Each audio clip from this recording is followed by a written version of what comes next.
Sing tak demen ingsun dudu wong ado. Dudu wong ado. Wong parek.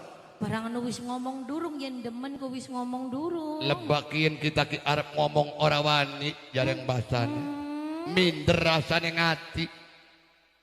Rongokaken raye Mas. Iya. Wong duwe rasa demen dipendem ku blenak. Iya sih. Baka wong duwe demen terus di endak nabai ora diomong-omongna engkone ora keduman.